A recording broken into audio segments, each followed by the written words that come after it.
Salam alaikum, bienvenue dans cette vidéo où nous allons traiter de notre TP sur les arbres de décision. Alors dans cette vidéo, on va se concentrer sur la première partie, c'est-à-dire la première séance. On a dit qu'elle était réservée à la classification. D'accord? Donc dans la fiche de TP, on présentait un peu ce que c'était les arbres de décision, un petit rappel, et on commençait la partie 1 sur la classification. Alors on avait un problème dans lequel on disposait d'un dataset purchases qui contenait 4 colonnes. Donc on avait le genre, mâle, female, l'âge de la personne, le salaire et est-ce que cette personne a acheté ou non un produit. Donc le but ici, c'est d'utiliser les arbres de décision pour pouvoir classer ces personnes, d'accord, en fonction de est-ce que c'est un homme ou une femme, est-ce que c'est de quel âge a cette personne et du salaire. Et on va utiliser ces 3 paramètres pour déterminer est-ce que la personne achète ou non le produit. Donc la variable cible ici, ça va être est-ce qu'il achète ou pas, donc la dernière colonne, purchased. Et les paramètres d'entrée, ou disons les variables explicatives, ça va être les 3 autres variables. Donc dans la fiche, j'avais proposé une pipeline à suivre.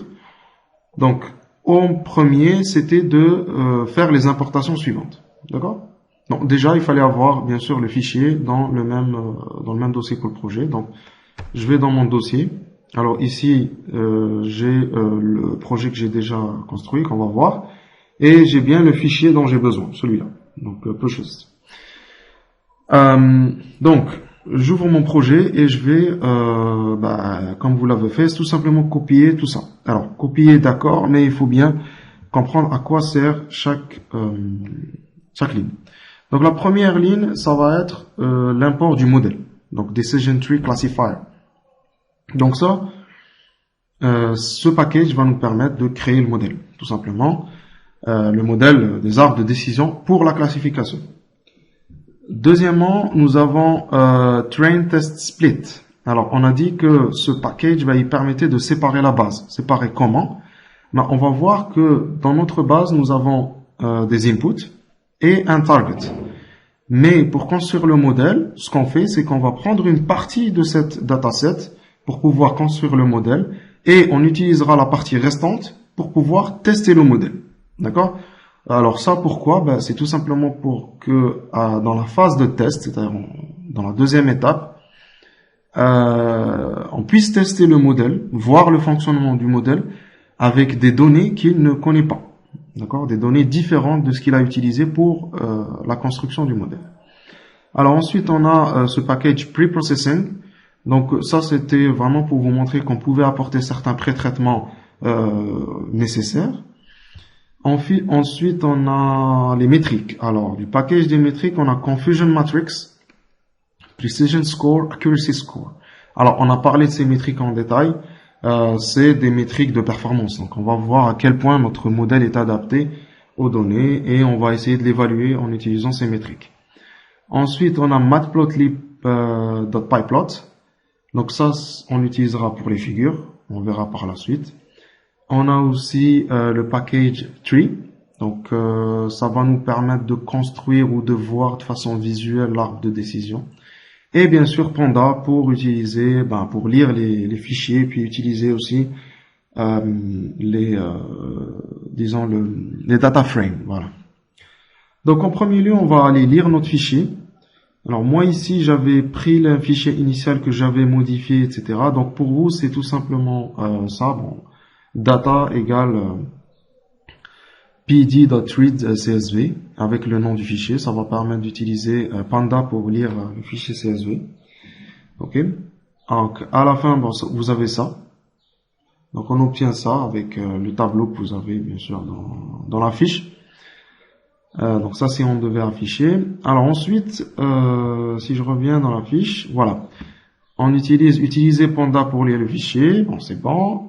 Convertissez le paramètre gender en utilisant la fonction suivante. Donc cette fonction, je l'ai donnée telle quelle. Cette fonction, elle permet, comme son nom l'indique, de faire une conversion. Alors ici, le package qu'on va utiliser, le Decision Tree Classifier qu'on va utiliser pour construire le modèle, il a besoin de données numériques lorsque c'est comme ça, c'est booléen. Vous voyez, ici nous avons des données qui sont sous forme de chaîne de caractères, mais qui sont booléens, c'est-à-dire vrai ou faux, de type soit homme, soit femme. Donc on peut convertir ça en 1 et 0. Donc, vous pouvez regarder la fonction en détail. Bon, ce qu'elle fait, c'est tout simplement qu'elle va aller voir le paramètre gender. Elle va aller voir comment elle peut l'encoder, c'est-à-dire combien il y a de variables différentes ou de valeurs différentes pour pouvoir donner une certaine codification. Et là, le moins 999, c'est dans le cas où une donnée est inexistante. Donc, il mettra de la valeur moins 999. Bien.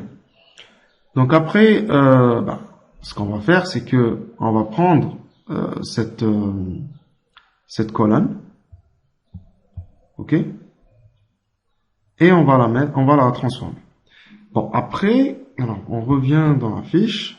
On nous demande de déterminer x et y en sélectionnant le ou les paramètres en question. Bien sûr, donc x c'est supposé être l'input et y l'output, ou si vous voulez le target, ce qu'on veut. Donc x, ça sera toutes les colonnes sauf la colonne purchased. Bon, moi j'ai le fichier avec user ID, donc je l'ai enlevé. Mais pour vous, il n'y a pas de user ID, il y a juste purchased. Et pour y, qui est supposé être le target, c'est tout simplement la dernière colonne qui est purchased. Ensuite, on nous demande de découper vos données en deux parties en utilisant un double package train test split avec un ratio de 20% pour le test. Alors, ce qu'on parle de ratio, c'est tout simplement la partie qu'on va réserver de la base de données. Train pour construire le modèle, bien sûr. Test pour tester le modèle. Tout simplement, ce package nous permet d'avoir de la fonction. C'est une fonction très intéressante dans le sens où on lui donne x, on lui donne y, on lui donne ce qu'on a besoin, donc 0,2 qui correspond à 20% du test size, ok, donc la partie que je veux réserver pour le test.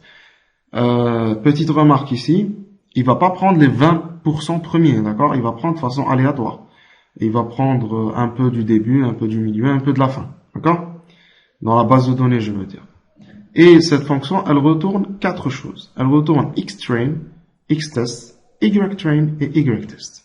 C'est exactement ce qu'il nous faut pour la suite. On va avoir xtrain et ytrain pour construire le modèle, donc input et output pour la construction, et xtest et ytest, qui va permettre de faire quoi? D'utiliser le modèle en appliquant xtest et de comparer les y-tests avec ce que donne le modèle. On va voir ça par la suite. Donc ça nous permet d'avoir ça. Donc si on regarde le x, c'est ça. Et le y, ça sera autre chose. Vous pouvez par exemple afficher xtrain et ytrain. Vous verrez que xtrain et ytrain, ils ont le même nombre de lignes, bien évidemment. Et xtest et ytest, pareil, même nombre de lignes. Et si vous sommez les deux nombres, vous verrez que vous retombez dans les 400 lignes, donc dans les 400 points du dataset. Alors ensuite, en partie en 6, on nous demande d'analyser les données en affichant une figure contenant les sous-figures suivantes. Donc voir figure 2. Alors ici on nous demande d'afficher donc la première figure qui est un scatter qui va comparer entre l'âge et le salaire. Une deuxième figure qui va comparer entre le genre et l'âge. Une troisième entre le genre et le salaire. Et une quatrième qui est tout simplement un pie chart. Est-ce qu'il achète ou non par rapport à ce que est-ce qu'il achète ou non, donc les Y sur le total. Donc ici, si on regarde ici, on a la distribution des âges par rapport au salaire avec un scatter. Bon, avant de parler de ça, on remarque que c'est une seule figure avec plusieurs sous-figures en ligne. C'est-à-dire on a 4 colonnes en une seule ligne. Donc pour ça, bon là je commence à déterminer une figure avec une certaine taille, avec fixed size. Je dis que mon plot va avoir plusieurs subplots et dans le subplot, il y a une ligne, 4 colonnes. Et dans la première partie, dans la première colonne, voilà ce que je vais mettre. Ensuite, dans la deuxième colonne, voilà ce que je vais mettre, et ainsi de suite. Donc, dans la première, je dois récupérer l'âge et estimated salary, donc le salaire par rapport à l'âge. Donc, une fois que c'est fait, je dis que j'utilise simplement le scatter, qui permet donc d'afficher des points, tout simplement, de l'âge par rapport au salaire. Alors, on remarque dans la figure qui est donnée qu'il n'y a pas de différence entre homme ou femme ou entre salaire, etc. C'est tout simplement, en partant de toute la base de données, afficher l'âge par rapport au salaire. D'accord? Alors ensuite, donc, on met le X-label et le Y-label, ça c'est pour les titres des axes. Et on dit grid true, c'est pour avoir les traits au milieu de la figure. Donc cette figure, elle nous permet de voir qu'il n'y a pas forcément de lien entre l'âge et le salaire. On a des personnes de tout âge qui ont tout type de salaire. Peut-être que on peut remarquer ici un petit vide qui dit que par exemple jusqu'à 25, 27 ans, il n'y a pas de salaire au-dessus de 85 000 ou 90 000. Ok? Mais sinon, si on regarde toute la figure dans l'ensemble, il n'y a pas une certaine distribution qui se dégage. Donc, on voit bien qu'il n'y a pas quelque chose en particulier. Il n'y a pas une tendance particulière. Alors, donc je reviens, j'affiche par au deuxième. Alors, au deuxième, c'est boxplot, genre, âge. Donc là, il y a une séparation entre les hommes et les femmes. Ça permet de voir entre est-ce que le genre, c'est-à-dire est-ce que quand c'est une femme, il y a plus de femmes qui sont plus âgées ou est-ce qu'il y a plus d'hommes qui sont plus âgés ou moins âgés. D'accord? C'est pour voir un peu la distribution des âges par rapport au genre. Donc là, si je regarde, bon, déjà je vais avoir besoin. Donc j'ai une base de données qui contient tous les genres, mâle ou mâle, femelle. Je vais commencer par les séparer. Donc je vais prendre ici, je vais utiliser le paramètre lock ou la méthode lock qui va permettre de récupérer juste les colonnes. Donc X c'est censé être le genre, donc est-ce que mâle ou femelle. Mais, je confirme, donc X c'est le genre, oui. Et j'ai besoin de récupérer les âges de ce genre. Donc je vais dire que lorsque le genre est égal à 1, je prends l'âge. Lorsque le genre est égal à 0, je prends l'âge. Et avec age male, age female, qui est censé être le Y, d'accord?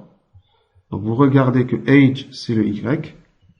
Donc pour récupérer tous les âges des hommes, je vais récupérer donc la colonne âge, d'accord? Mais en se basant sur ce qu'il y a dans la colonne gender. Donc, je récupère la colonne âge lorsque la colonne gender contient 1. C'est ce que ça veut dire. Pareil pour les femmes, donc je récupère la colonne âge lorsque gender est égal à 0. Ok? Donc, je vais opérer un split. Je vais séparer ma base de données en deux, entre les hommes et les femmes. Et ensuite, il suffit d'utiliser boxplot. Alors, ce qui est bien avec boxplot, c'est qu'on lui donne les colonnes des âges telles quelles, et lui, il les affiche en effectuant le boxplot. Il suffit bien sûr de donner les labels dans l'ordre. Ok, donc j'ai commencé par les hommes, donc je donne le label male. Ensuite c'est les femmes et je donne le label female. Ensuite c'est juste une affaire de mettre les titres, etc. Le grid. Et ça me donne ça. Donc les genres par rapport à l'âge ou l'âge par rapport au genre. Et on remarque qu'il n'y a pas forcément de grande différence, d'accord, entre l'âge, entre les hommes et les femmes.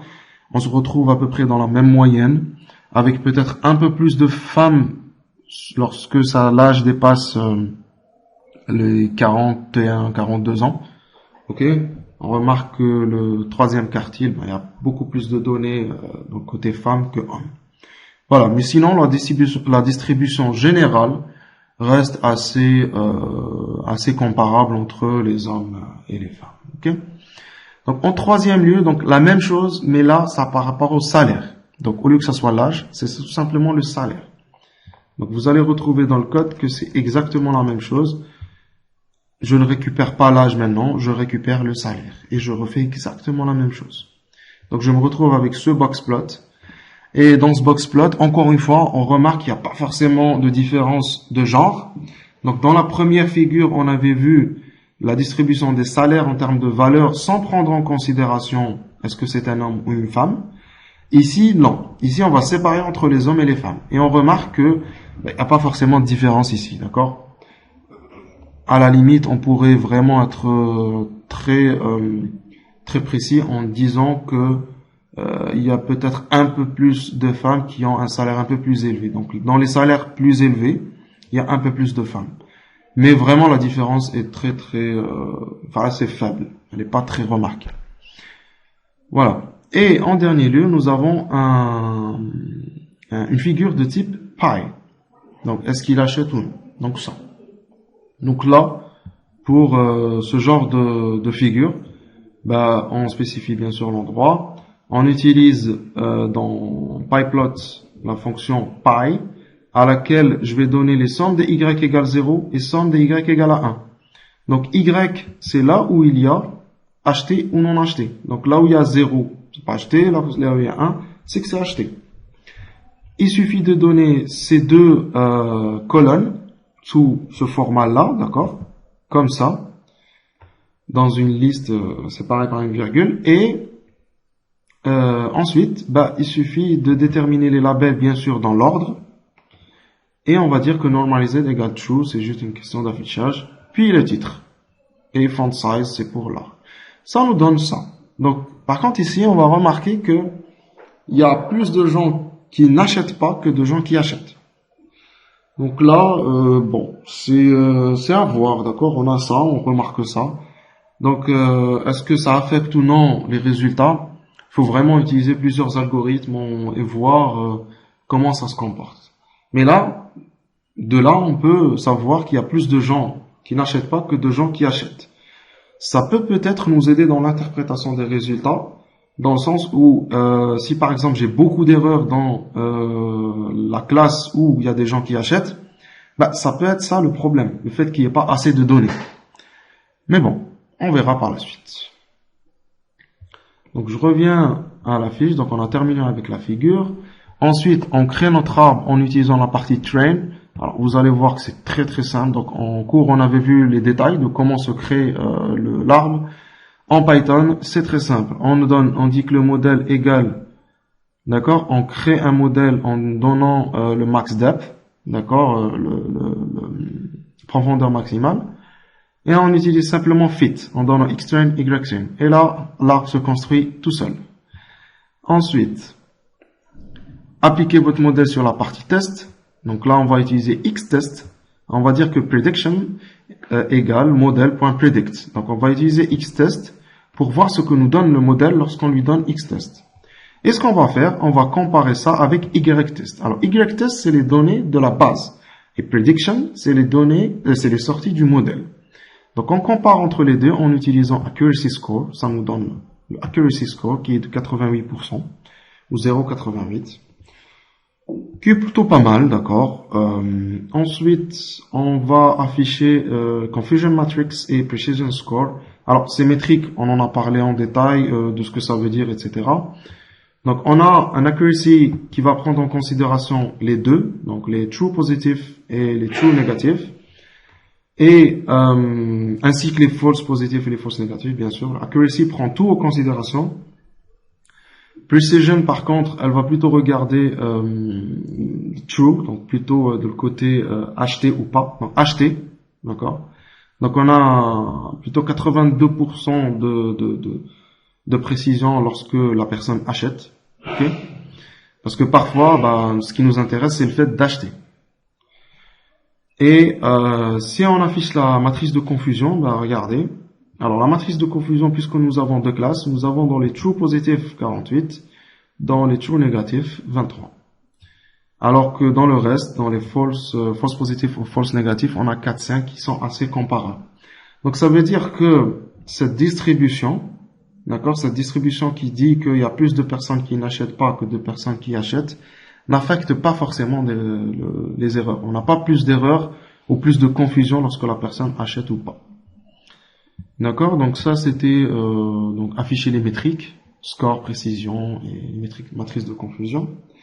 Et à la fin, on nous demande d'afficher l'arbre. Donc là, c'est pour voir notre arbre de façon graphique, comme ça. Bon, alors, on peut utiliser Tree Export Graphics. Donc ça, c'est plutôt pour exporter sous format dot notre fichier, mais ce qui est demandé, c'est plutôt ça.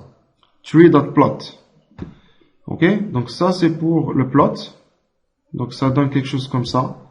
Bon, sur PC, peut-être que c'est assez visible, mais si on veut exporter notre image, il vaudrait mieux utiliser le tree.export graphics. Et là, ça nous permet de créer un fichier. Donc regardez, je l'ai appelé socialnetwork.dot. Pour ceux qui veulent afficher un peu plus de façon un peu plus jolie, ça nous crée un fichier .dot. Et il suffit d'aller copier le contenu dans Graphics. Donc Graphics qui est un outil en ligne. Donc il suffit de taper Graphics Online sur Google et vous allez dans le premier lien. Donc ça vous donne ça. Donc le contenu du fichier, il va falloir le copier ici. Par exemple, je pense que ça donne ça, voilà. Donc je vais l'ouvrir, ça donne ça. Je vais prendre tout le contenu, je vais simplement le copier. Et vous voyez que ça vous donne la même chose. Voilà, donc celui que j'ai mis dans la fiche, vous pouvez l'exporter sous plusieurs formats, en PNG, JSON, SVG ou même Photoshop, ça c'est à votre choix. Et on peut voir que dans notre arbre de décision, d'accord, l'arbre de décision, il a décidé quoi? Que lorsque l'âge est inférieur à 42 et que le salaire est inférieur à 90 et que l'âge, encore une fois, est inférieur à 36,5, alors la personne n'achète pas. Et ainsi de suite. Par exemple, lorsque l'âge est supérieur à 42,5, ensuite, mais que l'âge est inférieur à 46,5 et que le genre est plutôt mâle, okay, que c'est un homme, ça achète. Et ainsi de suite. Donc là, on remarque qu'il y a voilà, un arbre de décision qui nous permet de donner le résultat de la classification de est-ce qu'une personne achète ou pas en se basant sur le genre, l'âge et sur le salaire de la personne. Donc ça, c'était le but de la première partie. Il faudra aller faire la deuxième partie qui est la régression en utilisant les arbres de décision. Bien.